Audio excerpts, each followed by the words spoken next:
SIFTER.com.au.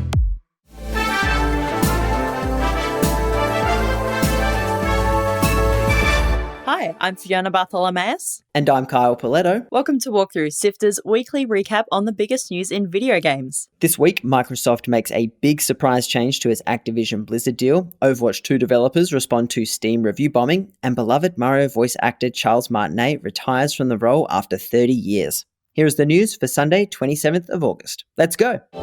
Join the SIFTER community on Discord at sifter.com.au/Discord. In an unexpected twist for the gaming industry's biggest acquisition saga, Microsoft has altered its mammoth $69 billion acquisition of Activision Blizzard. Having faced serious resistance from the UK's Competition and Markets Authority, Microsoft has made the bold move to hand all cloud streaming rights for Activision Blizzard's current and future titles to Ubisoft for the next 15 years. Ubisoft has control of how the streaming rights are handled, and they are in charge of the licensing. So you could see them make deals which would allow Activision Blizzard games to appear in all sorts of different places, like with Apple on Mac computers, for example. For those who have kept up with this story, you'll know that this isn't just a minor concession. Microsoft has massively redefined the terms of its acquisition, excluding a significant portion of the cloud streaming rights to prove to the CMA that they're committed to competitive balance in the market. The CMA is the final hurdle for this deal, so we'll have to see how they respond. In the meantime, stay tuned to Walkthrough for all the latest. A couple of weeks ago, we saw Overwatch 2 debut on Steam, and in response to its launch, the game was heavily review bombed and has now become one of the most overwhelmingly negatively reviewed games on the platform. A majority of the comments were about their disappointment with the game failing to deliver on its story mode that was once promised to the players. In a recent blog, Overwatch 2 director Aaron Keller responded to the review bombing, admitting it wasn't a fun experience, but it has still been great seeing new players get on board for the first time. Interestingly, a huge portion of the negative reviews came from users who speak simplified Chinese, around 60% of them according to gaming analyst Daniel Ahmad. You might remember that Activision Blizzard had a big deal fall over with NetEase, the Chinese gaming company that licensed all the games for players in China. That meant World of Warcraft, Overwatch, and everything else just disappeared one day, and players were pissed. And because the international version of Steam is available in China, these players have taken to the reviews to vent their frustrations.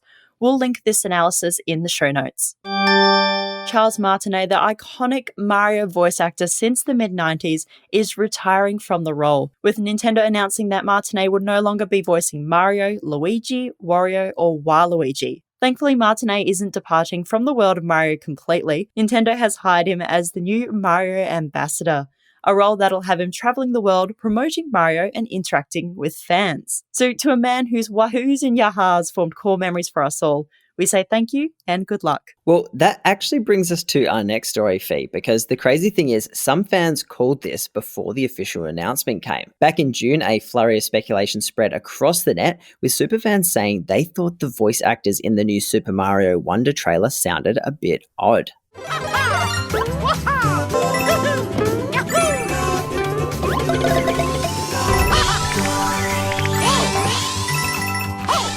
And it turns out they were right. Nintendo has since confirmed in a statement to both IGN and Eurogamer that brand new voice actors have been brought in to play Mario and Luigi for the upcoming side-scroller, but they've not said who they are just yet. This is disappointing news for a lot of people, but on the positive side, I have to say, I do love to see a bit of vindication for some conspiracy theory superfans every once in a while. Good ears, nerds, you were right on the money with this one. EA-owned RPG developer BioWare has announced 50 roles will be terminated as it goes through major operational changes. In a blog post to the company's website, the studio's GM Gary McKay said the layoffs were necessary to shape a more agile and focused workspace. But livelihoods aside, he did reassure fans that the development of Dragon Age Dreadfall is still on track, as well as the next Mass Effect project, which is in pre-production. So thank God for that, right? Right? Ex-BioWare writer David Gator, who now works for Australian game development company Summerfall Studios, said that an incredible amount of talent, including the creators of many iconic characters, were now gone. It's an interesting insight from someone who is outside of the situation. Sadly, this restructuring does seem to be in line with EA's wider downsizing strategy. Fingers crossed there aren't any more layoffs to come, and good luck to those about to be on the hunt for a new job.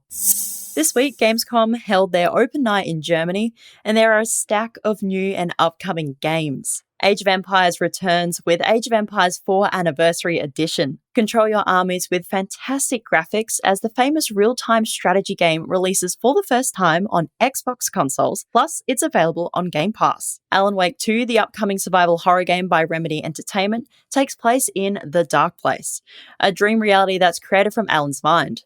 It's really interesting as live-action footage will be integrated into the gameplay. You can pick the game up on October 17. We got a bit more of a look into the Cyberpunk 2077 Phantom Liberty DLC, which launches on September 26. The trailer showed more of a dangerous new district, new story quests, vehicle combat, redesigned cyberware and perks, and much more.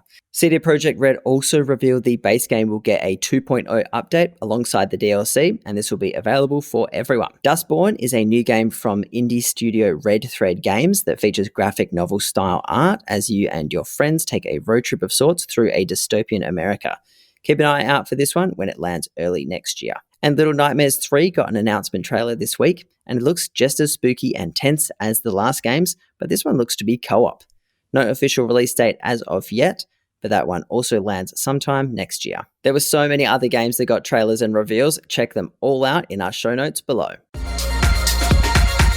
That's it for the big headlines. Here's what's coming out over the next week, and it's looking like a big Tuesday. Experience the heartwarming chaos of teenage emotions in Goodbye Volcano High, a dating sim set during the brink of the dinosaur apocalypse. You play as Fang, a typical 18-year-old dinosaur during their final year of high school, pursuing crushes and writing ballads for your band. Goodbye Volcano High comes to PC and PlayStation on August 29th. Also out on the 29th, the highly anticipated retro-style RPG Sea of Stars arrives on PlayStation, Switch, and PC.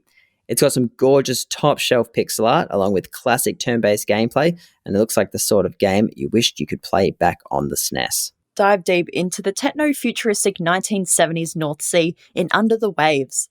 Play as Stan, a professional diver grappling with loss, navigating both his underwater surroundings and a maze of memories. Traverse breathtaking underwater vistas, pilot a submarine, and uncover Stan's past on PC, PlayStation, Xbox on the 29th. Articles to read, Videos to watch, and podcasts to listen to. SIFTER.com.au.